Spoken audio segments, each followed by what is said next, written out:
السلام علیکم، کیسی ہے میری یوٹیوب فیملی؟ امید کرتی ہوں آپ سب لوگ ٹھیک ٹھاک ہوں گے، خوش ہوں گے، اور جو کوئی میرے بہن بھائی پریشان ہیں، بیمار ہیں، اللہ سے دعا ہے اللہ پاک ان کو صحت اور تندرستی عطا فرمائے، آمین۔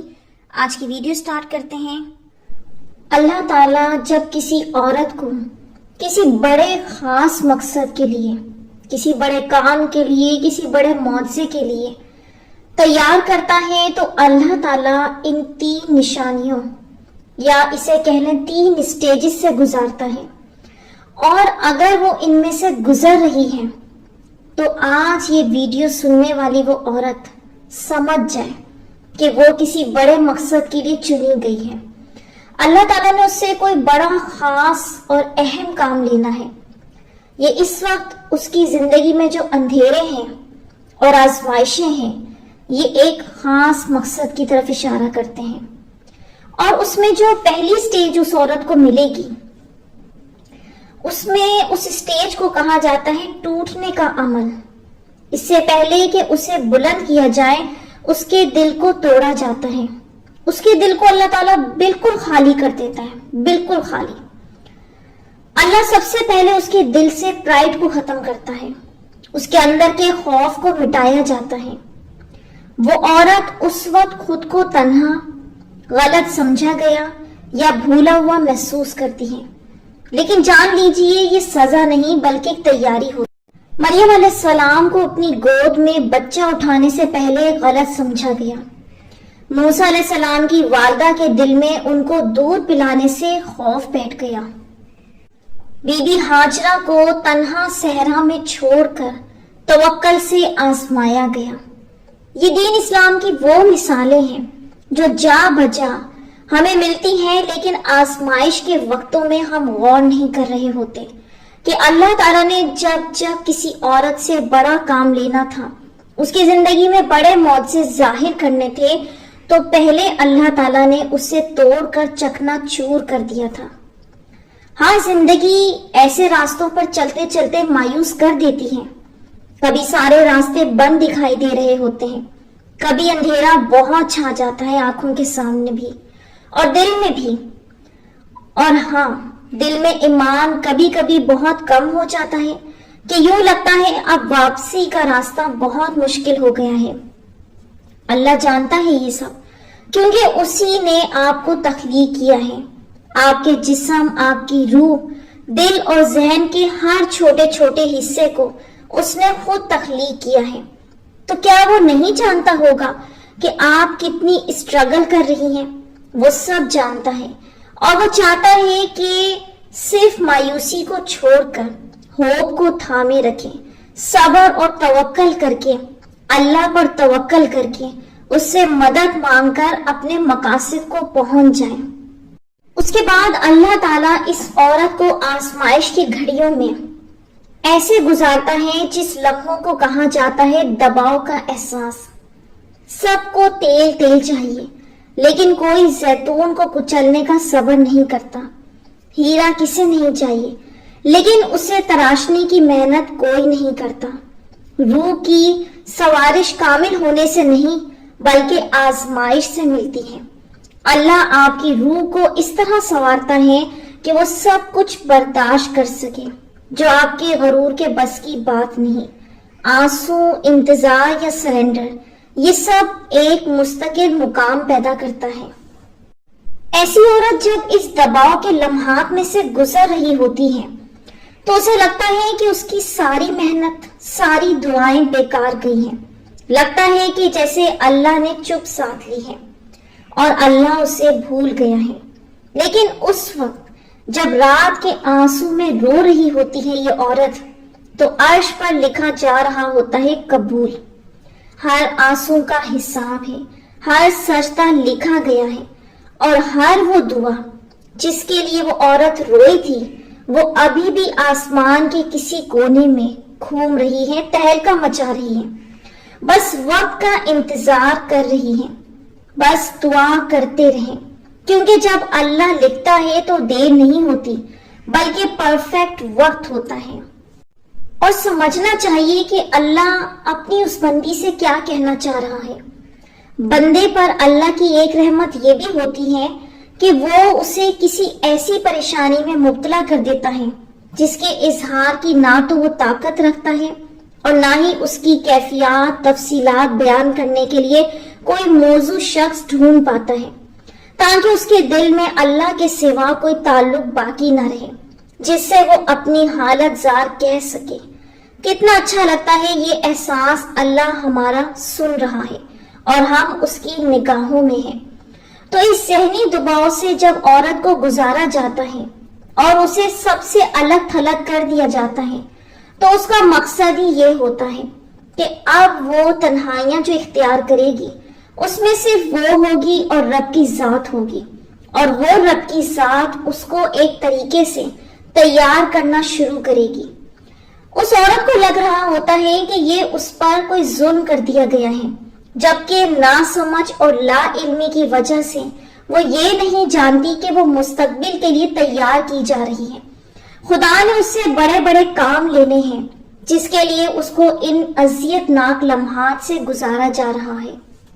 اگلی سٹیج پر پہنچ جاتا ہے اللہ اس کو، جہاں پر اس کے بننے کا عمل شروع ہوتا ہے۔ جب ایسی عورت ٹوٹنے کے ذہنی دباؤ کے عمل سے گزر جاتی ہے کامیابی سے اور ثابت قدم ہوتی ہے، تو پھر اللہ تعالیٰ اسے اب فائنل سٹیج پر پہنچاتا ہے، اب جہاں اس کے بننے کا عمل شروع ہوگا۔ اب اللہ آپ کے دکھ اور درد کے پیچھے مقصد کو ظاہر کرتا ہے۔ ریجیکشن اب نئی سمت، ری ڈائریکشن میں بدل جاتی ہے، تاخیر ترقی میں بدل جاتی ہے۔ جو کچھ پہلے ایک بڑا لاس محسوس ہوا تھا وہ ٹیسٹ منی بن جاتا ہے۔ وہی پریشر جس نے آپ کو عاجز کیا تھا، یہ اس بات کی علامت ہے کہ زمین و آسمان کا رب آپ پر اعتماد کرتا ہے۔ یاد رکھیں، ہر ٹوٹنے کے پیچھے ایک تعمیر ہے، ہر صبر کے بعد ایک انعام، ہر خاموشی کے پیچھے اللہ کی آواز، ہر اندھیرے کے پیچھے ایک روشنی۔ صبر محض خاموشی نہیں، یہ ایمان کی سب سے بلند صدا ہے۔ سورہ نشرہ کی آیت نمبر 6 میں اللہ فرماتا ہے، بے شک تنگی کے ساتھ آسانی ہے۔ آپ ایک لڑکی ہیں اور شاید دنیا آپ کو سمجھنے سے پہلے ہی جج کر لیتی ہے۔ کبھی آپ کو انہیں حجاب پسند نہیں آتا، کبھی آپ کی خاموشی انہیں کمزوری لگتی ہے، اور کبھی صبر انہیں سمجھ نہیں آتا۔ لیکن یہ پیغام غور سے سننا ہے کہ اللہ آپ کو دیکھ رہا ہے، وہ جانتا ہے کہ آپ کا ہر آنسو اور چپ رہنا اور ہر وہ قدم جو اس رب کے لیے خوف اور محبت میں اٹھایا۔ دنیا تمہیں چھوٹا سمجھتی ہے، لیکن عرش الہی پر تمہاری دعا لکھی جاتی ہے۔ دنیا آپ کو چھوٹا سمجھتی ہے، لیکن عرش الہی پر آپ کی دعا لکھی جاتی ہے۔ کمزور نہیں ہیں آپ، اور آپ کے لیے لوگ جب آپ کو توڑنے کی کوشش کریں تو یاد رکھیں، رب نے آپ کو بنایا ہے رحمت کے لیے، مثال کے لیے، اور اگر دنیا نہیں سمجھے تو بس ایک مسکراہٹ کے ساتھ کہہ دینا ہے، میرا رب مجھے جانتا ہے، وہی کافی ہے۔ آپ ایک لڑکی ہیں اور شاید زندگی میں سب سے زیادہ انتظار کیا ہے، کسی کی سمجھ کا، کسی کی عزت کا، کسی کے سچے پیار کا۔ لیکن ایک بات یاد رکھنا، جس وقت جب سب آپ سے دور چلے جاتے ہیں، اس وقت اللہ آپ کے سب سے قریب ہوتا ہے۔ اور ان نشانیوں کا اب میں ثبوت دینے لگی ہوں ایک بہن کے پیغام سے، جس کو اللہ تعالیٰ نے ان مراحل میں سے گزارا ہے، اور اس کے بعد اپنی نشانیوں سے اسے باور کیا ہے کہ اس کی دعا سنی جا چکی ہے، اور آپ اس سے خود کو ریلیٹ کر پائیں گی کہ اللہ کی آپ چنی ہوئی خاص بندی ہیں۔ یہ بہن کہتی ہیں، سلام عائشہ، کیسی ہیں آپ؟ اللہ آپ کو ہمیشہ اپنی حفاظت میں رکھے، آپ کے علم اور کام میں برکت عطا کرے، اور آپ کو اور زیادہ لوگوں کے لیے رحمت اور رہنما بنائے۔ آپ کے ہر لفظ سے لوگوں کے دلوں کو سکون ملے، اور آپ کے ذریعے لوگ اللہ سے اور قریب ہو جائیں۔ اللہ آپ کو دونوں جہانوں کی کامیابی عطا کرے۔ جس طرح آپ لوگوں کے دلوں میں امید جگاتی ہیں، اللہ آپ کے دل کو خوشی، سکون اور نور سے بھر دے. آپ کا ہر دن خیر اور برکت سے بھرا رہے اور آپ کا ہر عمل اللہ کے نزدیک مقبول ہو. اللہ آپ کے ہمیشہ مسکراتا ہوا آپ کو رکھے اور آپ کے ذریعے ہزاروں لوگوں کے دلوں تک اپنا پیغام پہنچائے. آمین ثم آمین. سب لوگ ہمیشہ آپ سے اپنی پریشانی اور اپنے مسئلے اور اپنی تعبیر کے لیے ہی میسج کرتے ہیں.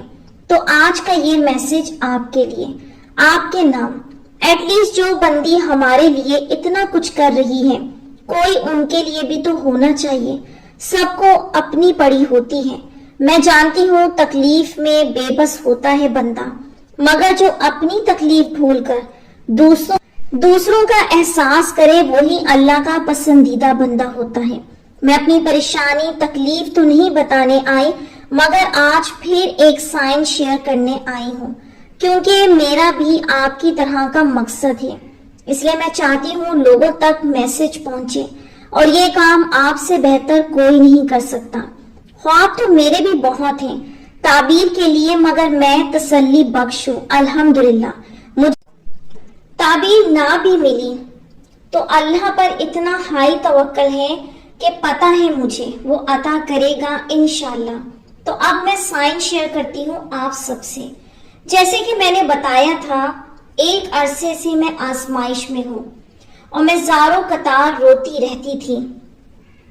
ابھی بھی کبھی کبھی رو دیتی ہوں، لیکن صرف اللہ کے آگے. پچھلے کچھ عرصے سے میرا دل سکون میں آ گیا ہے. مطلب جس طرح میں پہلے روتی رہتی تھی، اذیت میں تھی، وہ تڑپ تھی، وہ اب نہیں رہی. اب دل قرار پا گیا ہے. دعا ویسی کی ویسی قائم ہے، مانگتی ہوں وہی، مگر وہ تڑپ نہیں رہی. اور یہ سب اللہ پر توکل سے ہوا، کیونکہ میں نے نیت کی تھی کہ میں اللہ کے لیے وہ سب کام چھوڑ دوں گی جو اللہ پاک کو پسند نہیں ہے. پھر میں نے آہستہ آہستہ وہ سب چھوڑا. سانگ میں نہیں سنتی تھی، لیکن کبھی کبھی سن لیتی تھی. یہ جو کبھی کبھی سنتی تھی، اس کو میں نے ختم کیا صرف اللہ کی محبت میں. میں نے ٹک ٹاک ختم کی، جو ویڈیو پہ سانگ ہوتے وہ سب ختم کیے. ایون ہر وہ کام ختم کیا جو اللہ کو نہیں پسند. پھر جا کر یہ توکل کا تحفہ ملا مجھے اللہ کی جانب سے الحمدللہ. میری نشانی ہمیشہ خواب کے اندر آتی ہے. آپ یہ نہ سوچئے گا کہ میں تعبیر لینے کے لیے کر رہی ہوں. میں نے پہلے بھی بتایا کہ مجھے تعبیر نہ بھی ملے، مجھے خود محسوس ہو جاتا ہے کہ خواب کا مطلب شاید یہ اللہ کی طرف سے ہے کہ سمجھ آ جاتی ہے. ابھی اکتوبر ہے، کوئی 2-3 مہینے پہلے کی بات ہے. میں بہت رو کر سوئی. میں ہمیشہ ایک ہی بات پر روتی تھی. میں عائشہ آپ کی ویڈیو سن کر بہت روتی تھی. جس طرح سب کو اتنے کلیئر اللہ پاک اشارے دیتے ہیں، مجھے نہیں ملتے. مجھے صرف آزمائش نظر آتی تھی خواب کے اندر. میری محبت کو بھی کبھی کبھی دکھا دیتے تھے اللہ پاک، مگر کم کم. تو میں اس دن بہت بہت روئی. اللہ جی آپ ان سے زیادہ پیار کرتے ہیں، اس لیے ان کو دکھا دیتے ہیں. یہ میرا گلہ نہیں تھا، یہ میرے اللہ سے محبت کا ایک طریقہ تھا. میں روتے روتے سو گئی. سوئی تو دیکھا رات کا ٹائم ہے، اندھیرا ہے اور باہر روڈ پر ہوں. شاپس کے باہر لائٹس وغیرہ آن ہیں اور میں آسمان کے نیچے ہوتی ہوں. اوپر آسمان کی طرف منہ کرتی ہوں تو میرے اوپر بارش کے قطرے گرتے ہیں فیس پر، اور اذیت سے بھری ہوئی میری آواز نکلتی ہے شدت سے کہ اللہ سے میری محبت محرم بنا کر مجھے مل جائے. عائشہ وہاں کوئی بھی نہیں تھا. میں نے اکیلی تھی بالکل. جیسے یہ جب دعا مانگی تو پھر مجھے اس کے بعد غیب سے آواز آئی آمین کی. وہ آواز غیب سے تھی، وہ میرے اللہ کا جواب تھا. اسی خواب کے دوسرے پارٹس میں میں نے کیک بھی کھایا اور آٹے کا پیڑا بھی دیکھا. مجھے تو جواب مل گیا نا. اللہ کا اس نے تسلی دی مجھے. یہ نشانی تھی جو میں سب سے شیئر کرنا چاہتی تھی. میری آزمائش اتنی لمبی ہو گئی ہے، بے بس ہوں، ان میرڈ ہوں، 29 ایج ہو گئی ہے. یہ بھی اللہ کا کرم ہے کہ میں 18-19 کی لگتی ہوں. کوئی یقین نہیں کرتا کہ میں 29 کی ہوں، ورنہ لوگ تانے دے دے کر مار دیتے۔ گھر والے الگ پریشان ہے کہ تم شادی کیوں نہیں کرتی۔ عائشہ میں کیسے کروں، میرا دل نہیں مانتا۔ 2-3 رشتے آئے، میں نے نہیں کیا۔ حالانکہ میرے بابا نے مجھے بہت سمجھایا اور ٹرسٹ میں ان کی بات میں مان گئی تھی، کیونکہ میں اپنے ابو کے آگے مجبور ہو گئی تھی۔ میں نے رشتے کے لیے ہاں کر دی، لیکن جب میں نے آنٹی سے بات کی میرے منہ سے خود بخود انکار نکل گیا۔ مجھے سمجھ ہی نہیں آئی کہ میں ہاں کے لیے بات کرنی تھی، یہ میرے منہ سے نہ کیسے نکل گئی۔ کاسٹ کا ایشو کر رہے ہیں ان کی فیملی، اس لیے نہیں مان رہے۔ درخواست ہے سب دعا میں یاد رکھیے گا۔ ایک آیت شیئر کرتی ہوں جو سب کو مجھے خواب اللہ تعالیٰ دکھا گیا تو اس کے ساتھ ریلیٹ کر سکتے ہیں۔ سورہ طلاق کی آیت نمبر 3 میں اللہ فرماتا ہے جو اللہ پر بھروسہ کرے تو اس کے لیے اللہ کافی ہے۔ ماشاء اللہ، سبحان اللہ۔ اللہ تعالیٰ جب اپنے چنے ہوئے بندوں کو خود سے جوڑ دیتا ہے تو یہ پھر ممکن کیسے نہیں ہوگا کہ پھر اللہ ان کو کوئی نشانیاں نہ دکھائے۔ یہ دل کا قائم رہنا، مسلسل اسے پکارتے رہنا، اور پھر خوابوں میں اس بات کا بھی اشارہ مل جانا کہ اللہ نے دعا سن لی ہے۔ غیب کی آواز آمین ہاں ہے، اللہ کی طرف سے جواب ہے۔ اور اپنی اپنی جگہ جو لوگ اس اذیت میں مبتلا ہیں تو وہ ان بہن سے نصیحت حاصل کریں کہ کس طرح اللہ کے ساتھ جڑا جاتا ہے، اور وہ نشانیاں جس کا ذکر میں نے آغاز میں کیا تھا وہ اب آپ سمجھ سکتے ہیں کہ کس طرح ایک عورت جب ان نشانیوں سے گزرتی ہے تو اللہ کا ایک واضح جواب ہوتا ہے کہ خدا اس سے بڑا کام لے رہا ہے اور آگے اس کی زندگی میں بڑا معجزہ ہونے والا ہے۔ تو یہاں پر میں ویڈیو کا اینڈ کروں گی۔ امید کرتی ہوں آج کی ویڈیو نے آپ لوگوں کو کچھ ہیلپ کی ہوگی، کچھ مدد دی ہوگی۔ تو مجھے دیجیے اجازت، اپنی دعاؤں میں یاد رکھیے گا، کمنٹس میں اپنی رائے کا اظہار ضرور کیجیے گا۔ انشاءاللہ نیکسٹ ویڈیو ملوں گی۔ اللہ حافظ۔